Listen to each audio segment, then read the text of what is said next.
ಜೈ ಭಾರತ್, ವಂದೇ ಮಾತರಂ.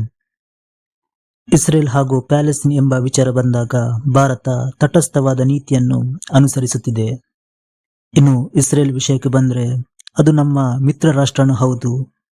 ಈ ಎರಡು ರಾಷ್ಟ್ರದ ಮಧ್ಯೆ ಕೆಲವೊಂದು ಅಗ್ರಿಮೆಂಟ್ಗಳಿವೆ ಹಾಗೂ ಈ ಡಿಫೆನ್ಸ್ ಕ್ಷೇತ್ರದಲ್ಲಿ ಭಾರತ ಹಾಗೂ ಇಸ್ರೇಲ್ ಜಂಟಿಯಾಗಿ ಕೂಡ ವೆಪನ್ಸ್ ಗಳನ್ನು ತಯಾರಿಸುತ್ತಾರೆ. ಆದರೆ ಪ್ಯಾಲೆಸ್ತೀನ್ ವಿಚಾರದಲ್ಲಿ ಸ್ವಲ್ಪ ಭಿನ್ನ. ಕೆಲವೊಂದು ವಿಚಾರದಲ್ಲಿ ನಾವು ಅವರಿಗೆ ಸಹಾಯ ಕೂಡ ಮಾಡುತ್ತೇವೆ ಹಾಗೂ ಕೆಲವೊಂದು ಸಂದರ್ಭಗಳಲ್ಲಿ ಅವರಿಗೆ ಸಪೋರ್ಟ್ ಮಾಡಿದ್ದು ಕೂಡ ಉಂಟು. ಇದು ಇಂದಿನಿಂದಲೂ ನಡೆದು ಬಂದಂತಹ ನೀತಿ.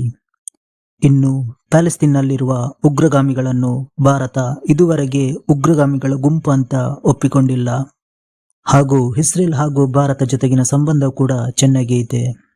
ಆದರೆ ಈಗ ಪ್ಯಾಲೆಸ್ತೀನ್ ಮೇಲಿರುವ ಸಂಬಂಧದ ಬಗ್ಗೆ ಸ್ವಲ್ಪ ವಿಮರ್ಶೆ ಮಾಡಬೇಕಾಗುತ್ತದೆ. ಈ ವಿಚಾರ ಏನಂದ್ರೆ, ಪ್ರತಿ ವರ್ಷ ಪಾಕಿಸ್ತಾನದಲ್ಲಿ, ಅದು ಕೂಡ ಪಾಕ್ ಆಕ್ರಮಿತ ಕಾಶ್ಮೀರದಲ್ಲಿ ಒಂದು ಕಾರ್ಯಕ್ರಮವನ್ನು ಆಯೋಜಿಸುತ್ತಾರೆ. ಅದು ಭಾರತ ವಿರೋಧಿ ನೀತಿ ಹಾಗೂ ಕಾಶ್ಮೀರಕ್ಕೆ ಸಂಬಂಧಪಟ್ಟದ್ದು. ಈ ಕಾರ್ಯಕ್ರಮಕ್ಕೆ ಲಷ್ಕರ್ ಎ ತೊಯ್ಬಾ ಹಾಗೂ ಕೆಲವೊಂದು ಉಗ್ರ ಸಂಘಟನೆಗಳು ಸೇರಿಕೊಳ್ಳುತ್ತವೆ. ಆದರೆ ಈ ವರ್ಷದಲ್ಲಿ ನಡೆದಂತಹ ಈ ಕಾರ್ಯಕ್ರಮದಲ್ಲಿ ಹಮಸ್ನ ಭಯೋತ್ಪಾದಕರು ಕೂಡ ಭಾಗಿಯಾಗಿದ್ದಾರೆ. ಈ ವಿಚಾರ ಇದೆಲ್ಲ ಭಾರತಕ್ಕೆ ತುಂಬಾ ಚಿಂತೆಯನ್ನುಂಟು ಮಾಡಿದೆ.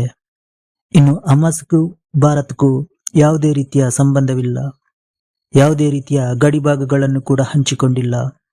ಆದರೆ ಹಮಸ್ಗೆ ಪಾಕಿಸ್ತಾನದಲ್ಲಿರುವ ಉಗ್ರರು ಸಹಾಯ ಮಾಡ್ತಾ ಇದ್ದಾರೆ, ಇದರಲ್ಲಿ ಸ್ಪಷ್ಟವಾಗಿ ಗೊತ್ತಾಗ್ತದೆ. ಇನ್ನು ಪಾಕಿಸ್ತಾನದಲ್ಲಿರುವ ಉಗ್ರರು ಭಾರತಕ್ಕೆ ಒಂದು ಎಚ್ಚರಿಕೆ ಕೊಟ್ಟಿದ್ದಾರೆ. ನಾವು ಭಯೋತ್ಪಾದಕರೆಲ್ಲ ಒಂದಾಗುತ್ತಿದ್ದೀವಿ, ಪ್ಯಾಲೆಸ್ತೀನ್ನ ಹಮಸ್ಗಳು ಕೂಡ ನಮ್ಮ ಜೊತೆಯಲ್ಲಿ ಇದ್ದಾರೆ ಅಂತ ಜಗತ್ತಿಗೆ ಸ್ಪಷ್ಟವಾದ ಸಂದೇಶವನ್ನು ರವಾನಿಸಿದ್ದಾರೆ.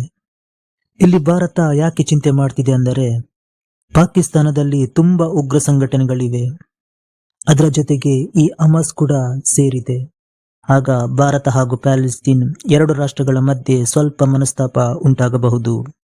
ಈ ಹಮಸ್ ಉಗ್ರರು ಭಾರತದ ಗಡಿ ಭಾಗದಲ್ಲಿ ಬಂದು ನಿಂತಿದ್ದಾರೆ, ಇದು ಭಾರತಕ್ಕೆ ದೊಡ್ಡ ಚಿಂತೆಯಾಗಿದೆ. ಇನ್ನು ಭಾರತದಲ್ಲಿರುವ ಗುಪ್ತಚರ ಅಧಿಕಾರಿಗಳು ಕೂಡ ಈ ವಿಚಾರದ ಬಗ್ಗೆ ತೀವ್ರವಾದ ನಿಗಾವನ್ನು ಇಡುತ್ತಿದ್ದಾರೆ. ಕಾಶ್ಮೀರ ಸಾಲಿಡರಿಟಿ ಅಂಡ್ ಅಲ್ ಅಕ್ಸಾ ಫ್ಲಡ್ ಕಾನ್ಫರೆನ್ಸ್, ಈ ಕಾರ್ಯಕ್ರಮದಲ್ಲಿ ಎರಡು ಭಯೋತ್ಪಾದಕರು ಜೊತೆಗೂಡಿದ್ದಾರೆ. ಈ ಘಟನೆ ನೋಡಿದಾಗ ಹಮಸ್ ಉಗ್ರರು ಭಾರತಕ್ಕೆ ಸೂಚನೆ ಕೊಟ್ಟಿದಂತಿದೆ, ನೀವು ಇಸ್ರೇಲ್ಗೆ ಸಪೋರ್ಟ್ ಮಾಡಿದರೆ ನಾವು ಲಷ್ಕರ್ ಎ ತೊಯ್ಬಾಗೆ ಸಪೋರ್ಟ್ ಮಾಡ್ತೀವಿ ಅಂತ. ಇಲ್ಲಿ ಹಮಸ್ ಉಗ್ರರ್ ಹಾಗೂ ಪ್ಯಾಲೆಸ್ತೀನ್ ಇಲ್ಲದ ಸಮಸ್ಯೆಯನ್ನು ಅವರೇ ಸೃಷ್ಟಿಸುತ್ತಿದ್ದಾರೆ. ಇನ್ನು ಗಡಿಯಲ್ಲಿ ಕೂಡ ಉಗ್ರಗಾಮಿಗಳ ಮೇಲೆ ತೀವ್ರ ಕಣ್ಣಿಟ್ಟಿದ್ದಾರೆ.